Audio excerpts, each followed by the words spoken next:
Hello, welcome back to Real Talk with Nathan Najib. Today's conversation is about how high will the New Zealand fuel crisis push the inflation or the global or New Zealand inflation. How is these crises happening, the fuel crisis everybody's speaking about? Today, before I want to start with what I want to talk about, what the whole world is speaking about, is I've got something very exciting for you guys to look at. We have been predicting the market for the last many years and we've been pretty spot on. And this is how we predict the market. We've put it in an ebook for you.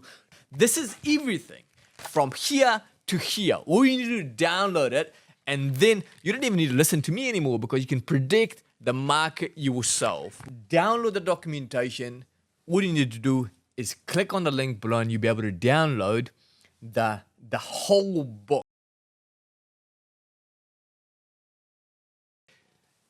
We are not as prepared as we think we are here in New Zealand, unfortunately, because what happened, we had a parachute that we destroyed, and now we aren't as prepared as we think we are. If, God forbid, the fuel thing gets disrupted for a long period of time, we don't know how bad it can actually get. I often speak about the three types of inflation, right? We talk about cost pull inflation, demand push in inflation, and then also money printing. Wait till the end. I'm going to explain to you exactly what those are and what this time we are totally different, and how this can affect Kiwis' affordability, and lastly, what this could do to the property market here in New Zealand. In number one, New Zealand used to refine a massive bit, a lot of our fuel here in New Zealand when the Marsden Point was open before 2022.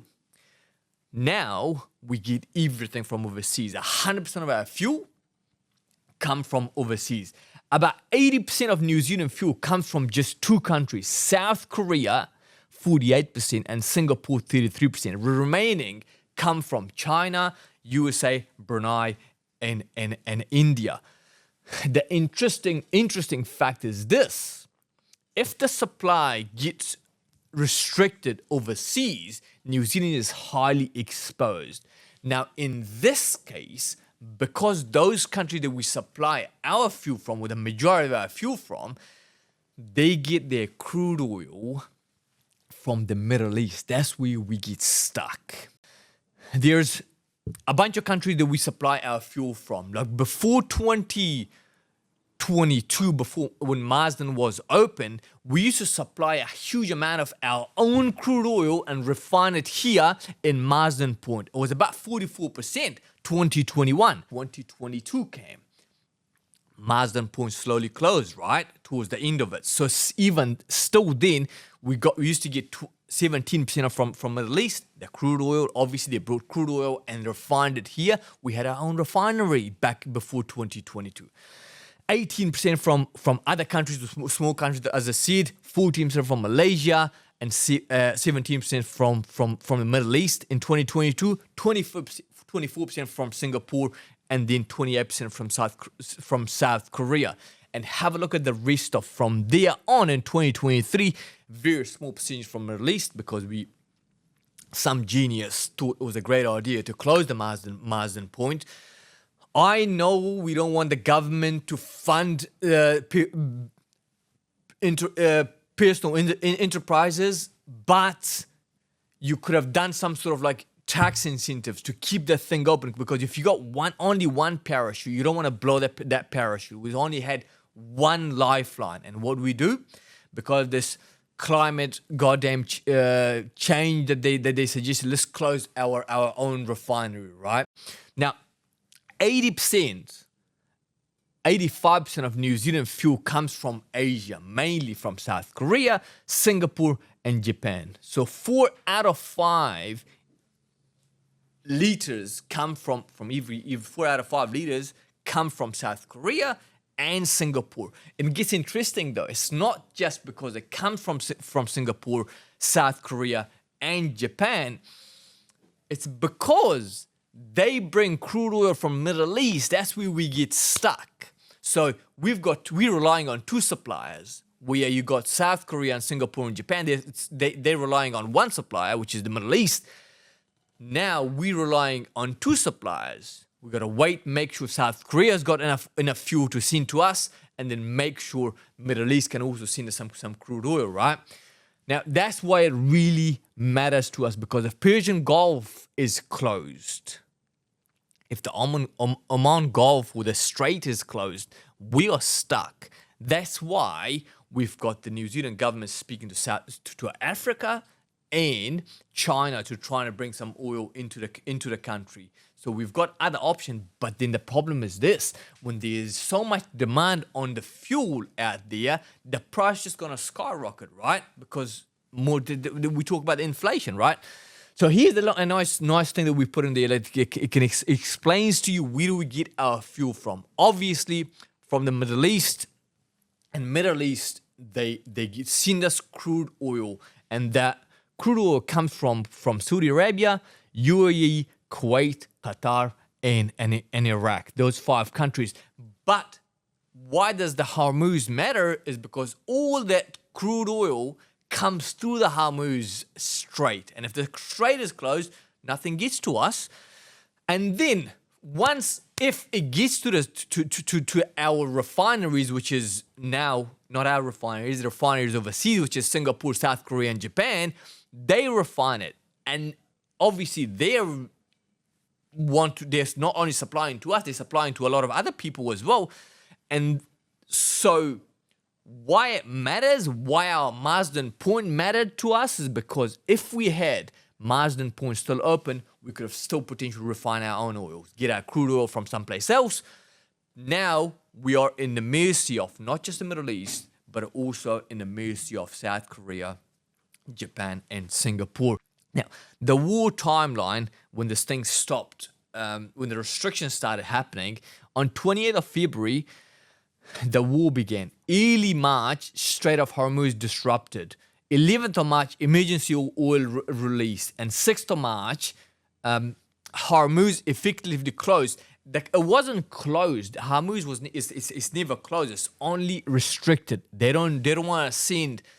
Iran has said that if you send any ships coming from any other countries, but the country they want to do business with, which is their allies, I think it's Pakistan, India, and China, everybody else are not allowed to get or take oil, or they're going to blow the whole thing, right? So, and then late March, New Zealand fuel pressure builds, how much supply on hand and arriving. So I always want to explain to you that the numbers that we've got from MBIE is how much supply do we have. So for diesel, like three oils or fuel that the world runs on is petrol, diesel, and jet fuel, right?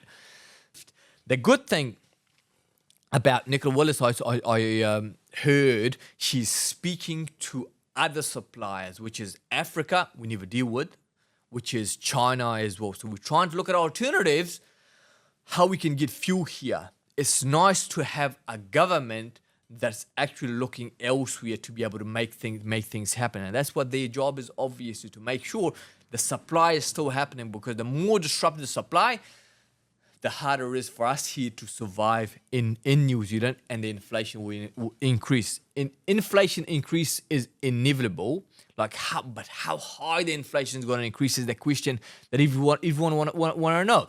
Fuel price is one of the key variables because it affects the whole economy. It's like what I speak about is the blood in the human body. It affects every single thing, right? And it goes to everywhere, right?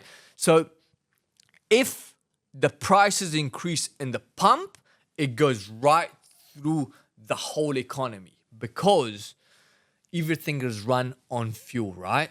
If inflation stays high, everyday costs rise faster, and affordability gets worse, obviously. If fuel crisis gets worse, higher oil and fuel prices push up the transport cost, of course, first, because that's first thing that increase. Then the flow into the freight food, groceries, construction, farming, and business costs across the country increase because everything that things that come from that you get from the supermarket, it gets imported to the ports. From the ports, it gets in the trucks, and from the trucks, it gets delivered from the port to the supermarket. And if it costs the truck to get the delivered to the supermarket, the price is going to increase. And it's just a matter of time for things, the inflation to get hold and show its ugly face again. And inflation is one of the worst things that can happen to the economy because things become unaffordable. So this is an interesting graph to look at. The New Zealand consumer sentiment reaches pandemic low. When there's crisis, that's a human nature. What happens is people don't tend to do anything. People freeze. That's a human nature. Like, when pandemic hits, everybody don't know what's happening. I'm not leaving. I'm not doing anything. I'm not making big decisions, big financial decisions. So the economy is low, with the confidence rating is as low as it was back in pandemic, which is not good for the economy. The New Zealand economy is weak. Prices are still rising, which is expensive, right? Consumer spend gets limited when there's not certainty, and the unemployment rate is at 5.4% now, but that's obviously going to increase if this thing here carries on for a long period of time. So, what this means in summary for New Zealand: firstly, transport, higher diesel and petrol cost makes moving goods expensive, and people also is going to cost people as well to go from places to places because expensive petrol, right? Cost of living, inevitable. Cost of living going to increase. Household will pay more for petrol, for everything else. The worst thing is, it's not just the price are increasing, but the worst thing is the economy is weakening because of the unemployment rate, because of that what I call a stagflation.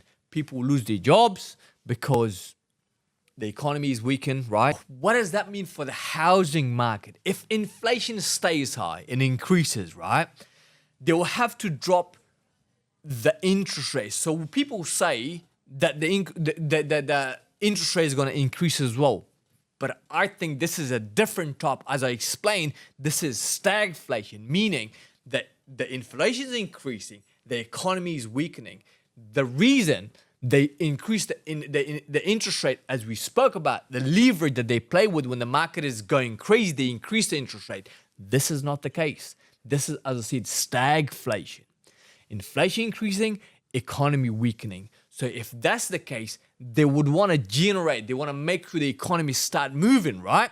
So they will either leave the interest rate where it is, which I think they should, or they will even drop it a little bit further to stimulate, to get the economy moving slightly. I would like to see it where it is, just leave it where it is. And I've heard people talking they're going to increase the interest rate, but that won't happen, I don't think, because this is a total different kind of economy or the market that we are in. Now, God forbid this happens. If that happens, then one of the things that we've said if we can flip the thing on its head, when when the pandemic, after the pandemic, when the market was at its boom, we were saying the same quote: be scared when people are greedy and be greedy when people are scared. Now, because when people are uncertain, the market would go low, the market will inevitably potentially crash. If that's the case, you've got money, that's when you go and invest. Like, we were saying don't invest when it was the peak. Now we're suggesting you should get into the market and invest, because when people are struggling, then there's going to be some bargains in the marketplace. Now, I say that with God forbid, because hopefully we can carry on. The strait is going to open and things are going to come back to normal. And thankfully, this government, rather than throwing money, printing money, and end up in a distraction land down the track, now they're not printing money.